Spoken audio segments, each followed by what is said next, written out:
On January the 30th, 1830, the Mississippi State Legislature divided Monroe County into a southern part, which is present-day Lowndes County, and a northern part, which is present-day Monroe County, and they needed a new county seat.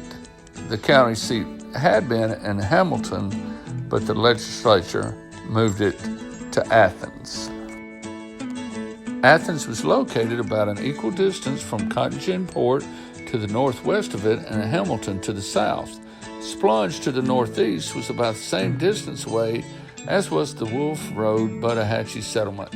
At that time, Monroe County did not extend any further west than the Tombigbee River and any further north than Gaines Trace.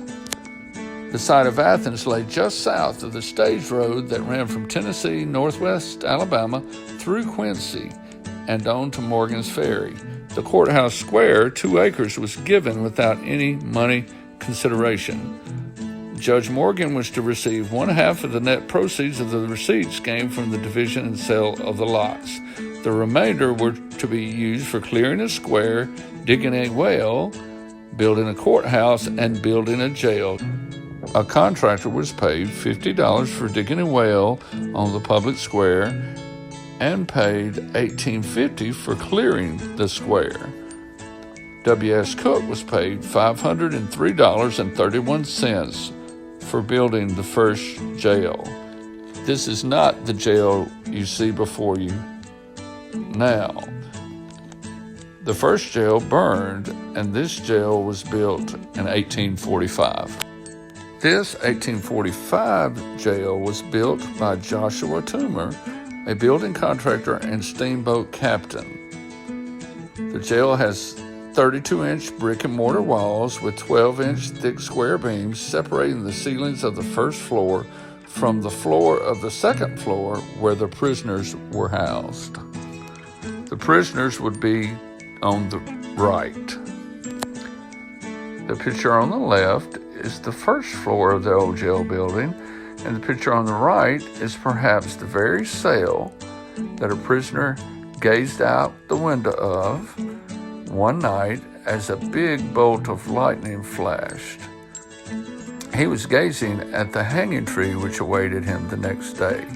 It is said that his face was etched permanently in the window.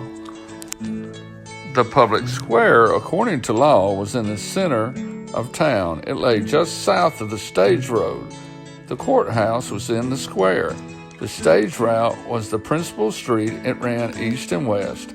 On the east side of the square was a north and south road, which served as a street for that area. This road ran southeast from town to the Beeks neighborhood. You are standing in this old road and can see that it comes up the hill just south of the jail at the southeast corner of the square. The road branches, one fork going west to bound the square on the south to intersect the Hamilton Road. The north fork bounded the square on the east and served to separate it from the jail yard. The first meeting of the County Court Board was held in Athens on January 1st, 1831. Athens was a busy, bustling town in the 1830s. The stage route brought freight traffic and passenger traffic. The county court, the seat of justice for Monroe County, brought politics and lawyers and judges and all the other services that came with that. The town also had amenities such as hotels, taverns, blacksmiths, and livery stables, had doctors and saddlers, and of course, wealthy landowners who liked to live near the main seat of power in the county. There was a tannery, a grist mill, and a lumber mill. As you look out toward where the hanging tree once stood, it might be a good time to tell you that in January of 1833, a liquor license was granted for a tavern in Athens. The doctor that delivered babies in Athens for 40 years received $2.50 per infant.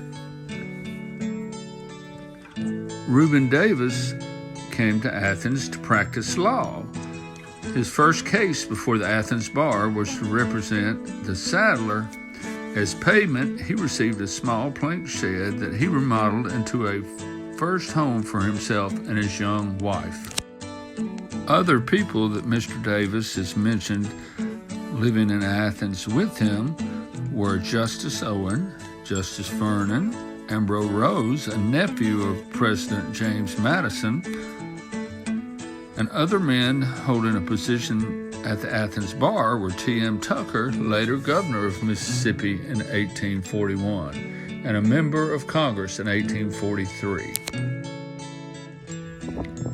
Judge S.J. Goldson, who was a member of Congress in 1837 and judge of the U.S. Court in 1839. Reuben Davis himself was later a member of Congress from 1857 to 1861 and judge of the Mississippi Supreme Court in 1842.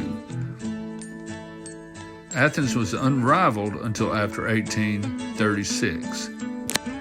The county seat moved around a couple times over the next few years, and by 1850, the county seat was permanently lost to the new river town of Aberdeen. Stage travel was being replaced by river traffic, and Athens reverted to being a community rather than a town. There was an effort to revive the town in 1860, but the Civil War soon ended that. Let's take a ride down the old stagecoach route toward Quincy. The pioneer settlement of Quincy was begun in 1816 with the arrival of William Wise. This is probably the oldest establishment for people of European descent in Monroe County. One of Wise's brothers had attempted to settle too far north, which was above the Gaines Trace, and had been ordered out of Chickasaw lands by Levi Colbert, who directed him to the southeast. As settlement grew heavier in the area, a trading center or town developed on the trail that ran the ridge from Russellville, Alabama, to Morgan's Ferry on the Tombigbee River. This trail left the Gaines Trace after entering Monroe County. This trail was later the Athens-Quincy Splunge stage route and later still the Aberdeen-Russellville stage route. Some of the present-day road would have been located along this stage route. John Tucker settled west of Quincy as a blacksmith. He was said to have been the only blacksmith in the county who could make, shape, polish, and harden the heavy irons for the running gear of a cotton gin. Tillman Tucker, from the Lowndes County part of Monroe County, married a girl from Quincy. Tillman served as Mississippi's governor from 1842 to 1844. Today, about all that is recognizable as Quincy is perhaps this water tower. Quincy used to boast things like an inn for the stages that ran the Russellville stage route. There was a tannery nearby, merchant stores, and even the First Methodist Church in the county. The major industry of the area was distilling a fine peach brandy. Thomas Greenwood was noted throughout the South for the fine brandies which were shipped out by barrels from Quincy via wagon to Martin's Bluff and then down the river on a keelboat and steamship to Mobile. Quincy even had a horse track. After the railroad was built in the late 1880s, the town gradually moved south about a mile to the railroad station. The lumber company began operation in 1917 in New Quincy. The post office was located in a store in New Quincy. The post office closed in 1956 and the school was lost through consolidation in the same year. The school building was converted into Trinity Baptist Church. The community is still made up of many area churches, including the Quincy Church, which is unique in that it is jointly owned and operated by the Methodist and the Baptist. Big Daddy and I hope you've enjoyed your trip to the ghost towns of Athens and Quincy, Mississippi.